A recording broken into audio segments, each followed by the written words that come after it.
9장 30절로 33절 신약성경 253페이지 교독하겠습니다. 제가 먼저 읽겠습니다. 그런즉 우리가 무슨 말을 하리요? 의를 따르지 아니한 이방인들이 의를 얻었으니 곧 믿음에서 난 의. 우리의 법을 따라간 이스라엘의 율법에 이르지 못하였으니 어찌 그러하냐? 이는 그들이 믿음을 의지하지 않고 행위를 의지함이라. 부딪힐 돌에 부딪혔느니라. 이렇게 나무 보라 내가 걸린 돌과 거칠은 바위를 시온에 두노니 그를 믿는 자는 부끄러움을 당하지 아니하리라 함과 같으니라. 아멘. 아멘. 네, 우리는 로마서 9장 말씀 함께 나누고 있습니다. 로마서 9장은 왜 언약의 백성 이스라엘이 구원을 받지 못하느냐에 대해서 함께 말씀을 나누고 있는데요.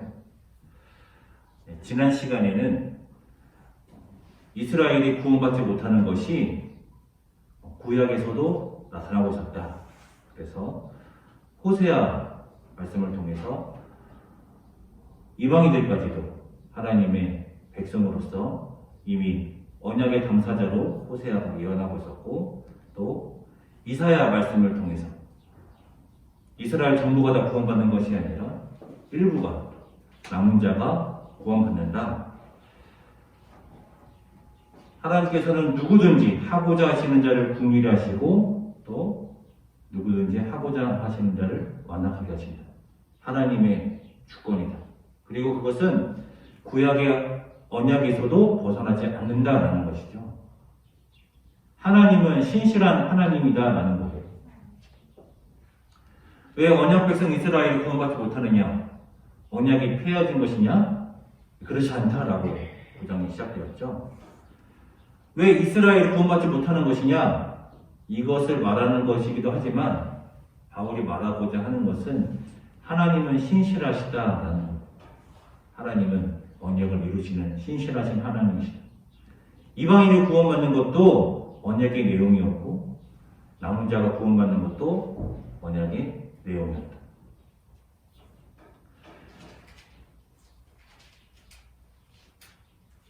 자, 그러면 오늘 본문으로 들어가도록 하겠습니다.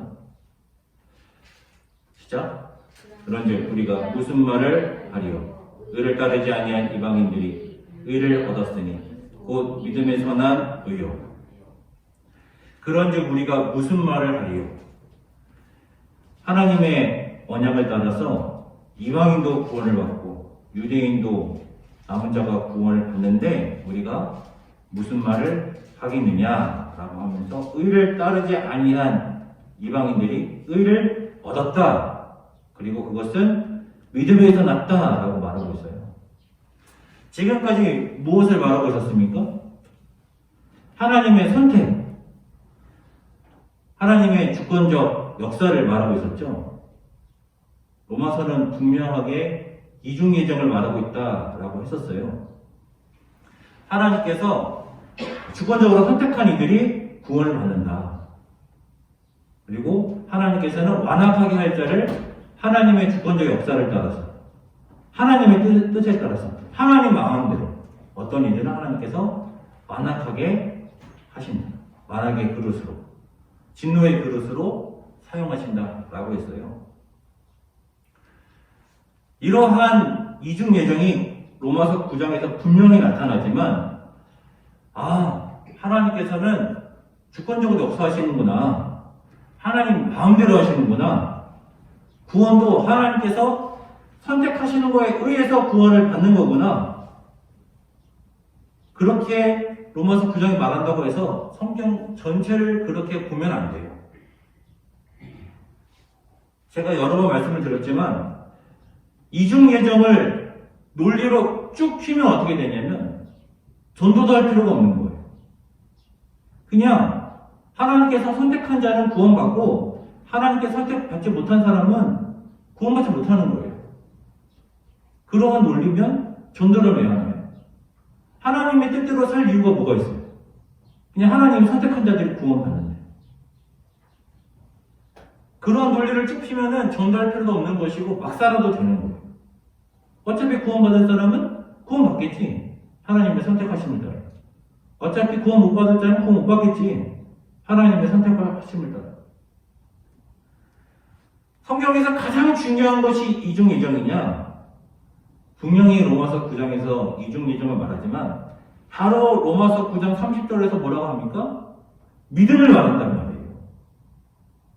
믿음. 구원이 어떻게 일어나느냐? 어떻게 의롭게 되느냐? 믿음으로 의롭게 된다. 로마서가 앞에서 계속 말하고 있던 이신칭의가 다시 나오죠. 로마서 9장 30절에서 이신칭의가 다시 나와요. 바울이 앞에서 말했었던 이중 예정을 다 깨는 것이냐? 하나님의 선택을 하심을 따라 하나님의 주권적 역사를 통해 구원받는 것도 맞는 것이고 믿음으로 구원받는 것도 믿음으로 의롭게 되는 것도 맞는 거예요. 그래서 이중예정 나온다고 해서 이중예정으로 안경 끼고 성경 전체를 다 보면 안 돼요. 그렇게 논리가 가면 안 되는 거예요. 이중예정적 말씀이 많이 있죠. 성경에서. 그렇지만 성경 전체가 이중예정으로 꿰뚫어지느냐? 그렇지 않단 말이에요. 곳곳에서 이중예정적 요소가 있지만 그러나 성경 전체를 꿰뚫고 있는 건 뭐라고 하셨죠? 하나님께서는 행하신 대로 보응하신다. 그거는 성경 전체를 꿰뚫고 있어요. 하나님께서는 행하신 대로 보응하신다.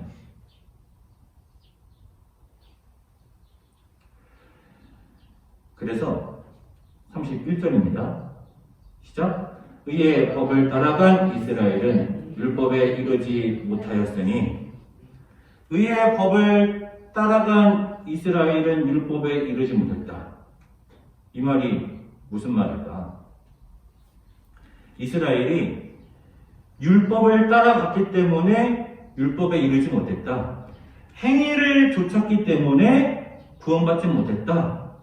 그런 말씀으로 보이죠. 예수님을 믿지 않은 이유가 믿음을 좇지 않고 행위를 쫓았기 때문에, 율법을 의지했기 때문에, 율법주의 때문에 그렇게 됐다. 우리가 로마서 말씀을 통해서 그 앞에 어떤 말씀이 있었는지 다 들었지만 지금 다시 로마서 앞으로 간 것 같은 느낌을 받아요. 이신칭의가 나오고 율법이 나오고 그리고 또 믿음이 나오는 거예요. 그래서 다시 앞부분을 복습을 하자면 로마서에서 믿음, 행위, 은혜 이런 말이 나오니까 이스라엘은 율법을 따라서 율법주의 때문에 공로주의 때문에 구원받지 못한 거야. 그렇게 로마서가 말하고 있는 것처럼 본단 말이에요. 근데 로마서가 뭐라고 하나요? 로마서에서 1장에서는 이방인들의 죄를 말하죠. 이방인들의 죄를 말하고 나서 로마서 2장에서는 유대인들의 죄를 말해요. 유대인들이 율법을 갖고 있음에도 할례의 언약이 있었음에도 율법을 지키지 않았다는 거예요. 그래서 로마서 2장에서 너희가 율법을 알고 있으면 뭐하냐? 하나님의 뜻을 알면 뭐하냐? 지키질 않는데 율법을 갖고 있어. 나 할례 받았어. 나 선택받은 하나님의 백성이야. 나 아브라함의 후손이야. 그거 자랑은 뭐하냐? 율법을 안 지키는 거예요. 할례 받았다고 하나님의 백성이 아니라 율법을 지켜야 할례 백성인 거야. 로마서 2장에서 그렇게 말하고 나서 로마서 3장에서 뭐라고 합니까? 유대인이고 이방인이고 모두 실패했다. 모두 실패했다를 말한단 말이에요. 로마서에서 유대인들이 율법을 지켰다, 율법을 따랐다, 행위를 강조했다 이런 말이 안 나와요.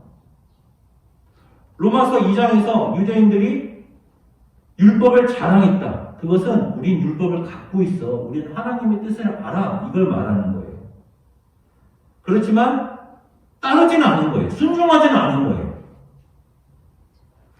그래 놓고서 갑자기 유대인들이 율법을 따랐다뇨. 이게 무슨 말이에요? 하나님께서 예수님을 통하여 우리를 구원할 때에 우리가 부활주의를 맞아서 부활의 유익에 대해서 나누었어요. 부활이 우리에게 어떤 유익을 주느냐? 예수님의 부활하심을 따라 우리는 죽음도 두려워하지 않게 되었다. 죽음, 그리고 그 죽음의 과정도 우리는 두려워하지 않게 되었다. 부활의 유익을 따라 하나님께서 유대인들만 구원하신 것이 아니라 우리까지도, 이방인까지도 구원하십니다. 유대인과 이방인 사이에 있었던 담을 예수님께서 허셨다. 그 담은 하나님이 치신 거란 말이에요. 율법을 통하여. 그런데 예수님의 부활하심을 따라 그 담이 헐어졌다. 우리가 로마서 9장에서 그 로마서 전체에서 알아야 할 것이 있어요.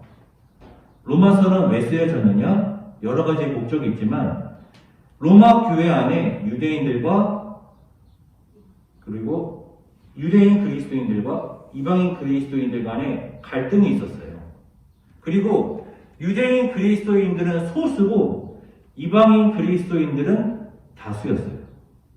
그러한 구도 속에 갈등이 있었는데 바울은 그것을 해결하려고 한 거란 말이에요. 로마서 말씀을 통해서. 그래서 보면은 로마서가 계속 뭘 말하고 있냐면 유대인만 하나님의 백성이 아니라 이방인도 하나님의 백성임을 말하고 있어요.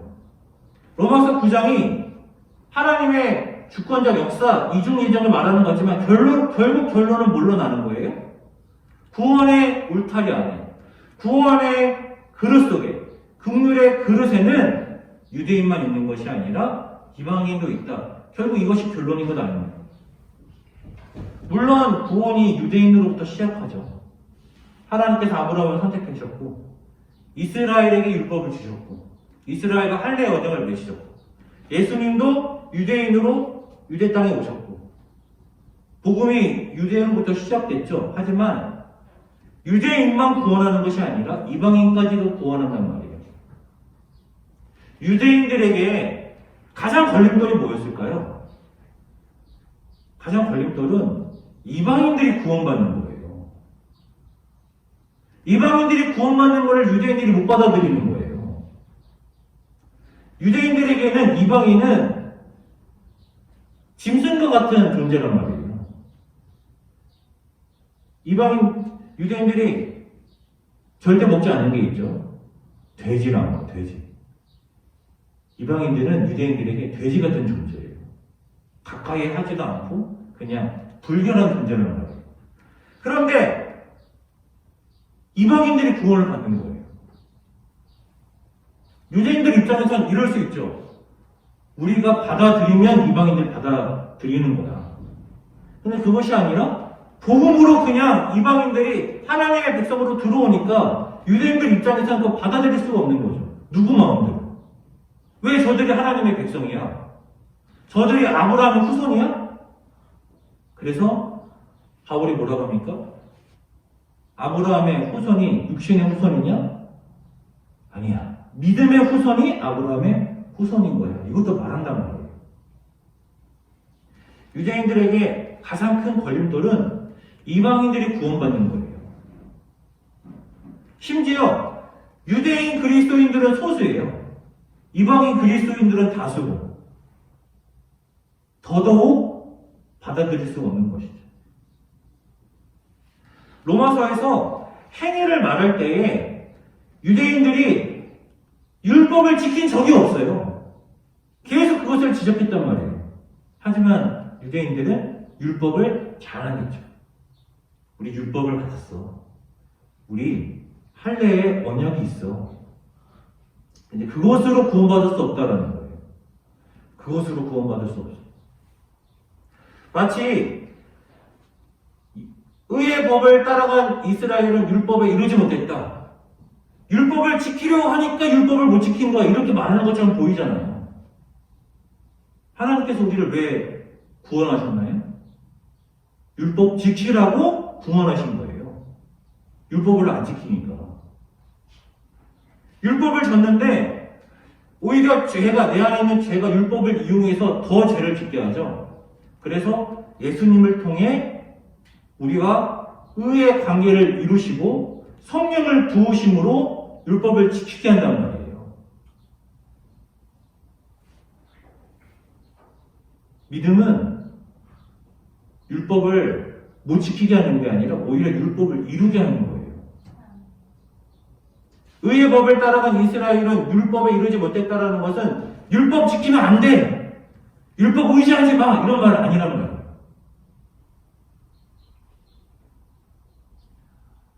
자, 그리고 나서 돌 얘기가 나옵니다. 돌 이야기가 나오는데 구약에 돌 이야기가 나와요. 돌 이야기가 어떻게 나오느냐.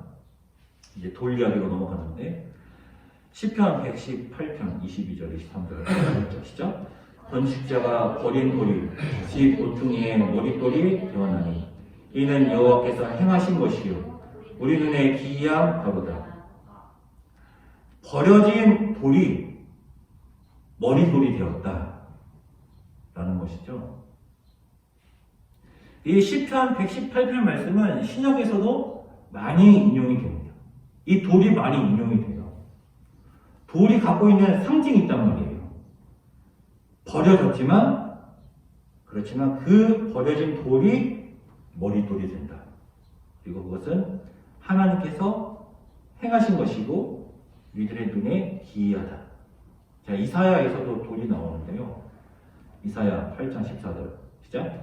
그가 성소가 계시리라. 그러나 이스라엘의 두 집에는 걸림돌과 걸려 넘어지는 반석이 되실 것이요 예루살렘 주민에게는 함정과 올무가 계시리니 그가 성소가 되시리라.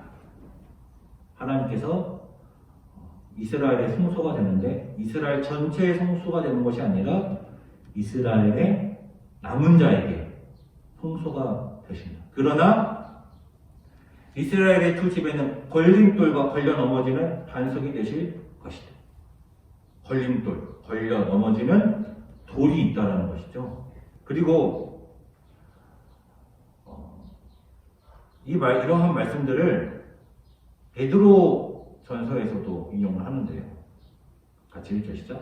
또한 부딪히는 돌과 걸려 넘어지게 하는 바위가 되었다 하였느니라. 그들의 말씀을 순종하지 아니함으로 넘어지나니 이는 그들을 이렇게 정하신 것이라. 구약에서 돌이 많이 나오는데 유대인들이 이 돌을 어떻게 이해했을까요? 이 돌을 무엇으로 봤을까요? 예수님 시대에는 유대인들이 이 돌을 메시아로 봤을 거예요.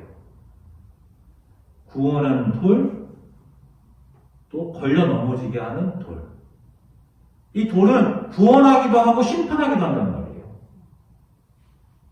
그래서 유대인들은 이 돌을, 구약에서의 이 돌을 메시아로 봤을 것이고, 그리고 신약에서도 이 돌을 메시아로 인용한단 말이에요. 자, 이 돌의 배경을 알았으니까요. 본문으로 들어가 보죠. 어찌 그러하냐? 이는 그들이 믿음을 의지하지 않고 행위를 의지함이라. 부딪힐 돌에 부딪혔느니라. 돌이 또 인용되죠. 이 구약이 이러한 사상을 따라 바울이 돌을 인용하는데 어찌 그러하냐? 이는 그들이 믿음을 의지하지 않고 행위를 의지했다. 유대인들은 행위를 의지했다.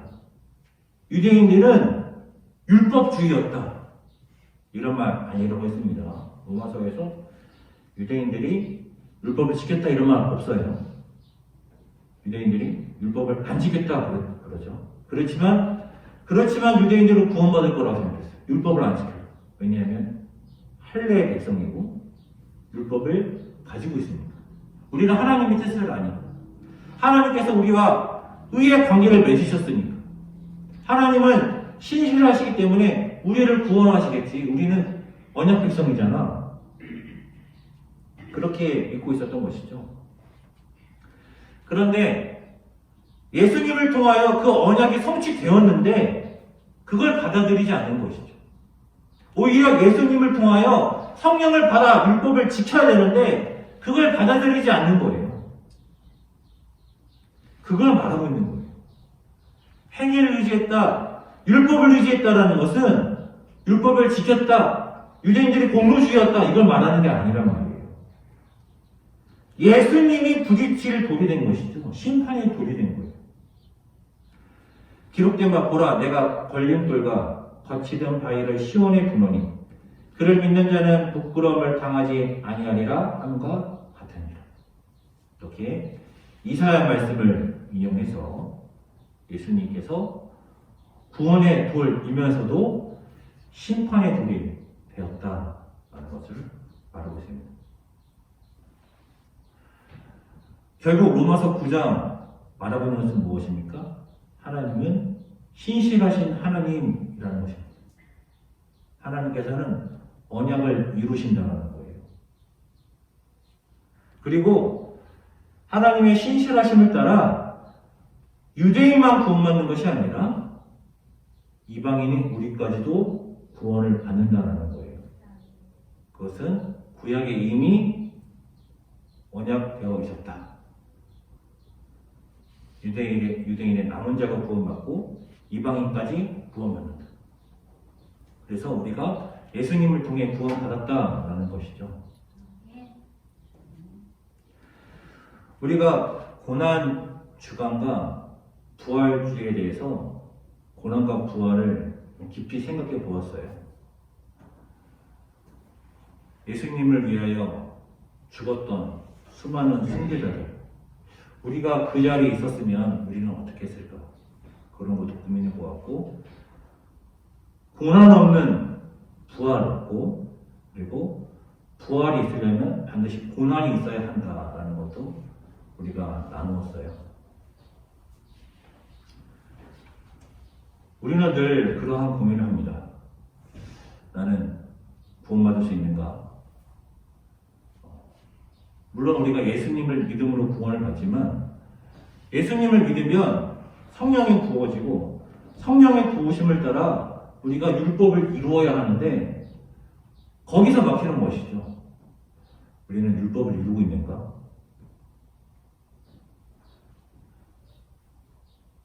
하나님의 기준에 의하면 우리 믿는 자는 믿지 않는 세상 사람들보다 훨씬 더 나은 의를 이루어야 돼요. 믿지 않는 사람보다는 나아야 돼요. 유대인들이 왜 이방인들이 들어오는 것을 받아들이지 못했을까요? 결국은 교만인 거예요. 겸손하지 못했던 거예요. 저들은 선택받은 하나님의 백성이 아니잖아. 저들은 할례 안 받았잖아. 저들은 율법 없잖아. 우리는 선택받은 백성이고 우리에게 율법이 있고 나는 할례 받았어. 그게 뭐 대수인가요? 본인들도 하나님 뜻대로 안 살면서 교만했단 말이에요. 결국 믿음은 우리를 어떻게 만듭니까? 믿음은 우리를 겸손하게 만드는 거예요. 우리가 구원받는 것은 예수 그리스도의 십자가를 통해 겸손해져서 성령의 도우심을 따라 율법을 지키는 거예요. 하나님을 의지하기 위해서는 겸손해야 되는 거예요. 그 겸손함 속에 남을 나보다 낮게 여기는, 나를 낮추고 저거 나보다 낫다라고 생각하는 그 겸손 속에 우리가 하나님의 뜻을 따를 수가 있는 거예요. 유대인들이 왜 이방인들을 받아들이지 못했느냐? 질투했기 때문이에요. 질투를 따라서. 하나님의 뜻을 따르는 것이 아니라 내 마음에 질투심이 일어나서 선택하는 거예요. 내가 저 사람 미워서 이렇게 행동할 거야. 저 사람 괴롭히려고 이렇게 할 거야. 그런 경우가 많단 말이에요. 십자가 앞에 겸손해진 사람은 질투하면 안 돼요. 우리가 질투하지 않고 겸손한데 어떻게 세상보다 못한 삶을 살겠습니까? 하나님이 우리한테 공로를 바라시는 게 아니라는 거예요. 하나님이 우리에게 성공을 바라시는 게 아니에요. 하나님이 우리에게 어떤 공정을 바라시는 게 아니에요. 뭘 이루라가 아니에요. 겸손히 하나님을 의지하라 이거예요. 이것 또한 구약부터 신약까지 꿰뚫고 있는 거예요. 겸손히 하나님을 의지하라. 하나님은 인자하시다. 그러니 하나님을 의지하라. 사랑하는 성도 여러분, 우리가 하나님의 주권 말씀 나누면서 알게 된 것은 무엇이었습니까? 하나님께서 우리를 택하셔서 우리가 구원받았구나. 구원받지 말아야 될 죄인이 하나님의 은혜로 구원을 받았구나. 믿음으로 구원을 받았구나. 이제는 찰나와 같은 인생을 사는 우리가 겸손하게, 질투하지 않고, 시기하지 않고, 세상 부러워하지 않고, 겸손하게 하나님을 의지해서 하나님의 뜻을 이루어가는, 율법을 성취하는 하나님의 백성 될 수 있기를 주님의 이름으로 축원합니다.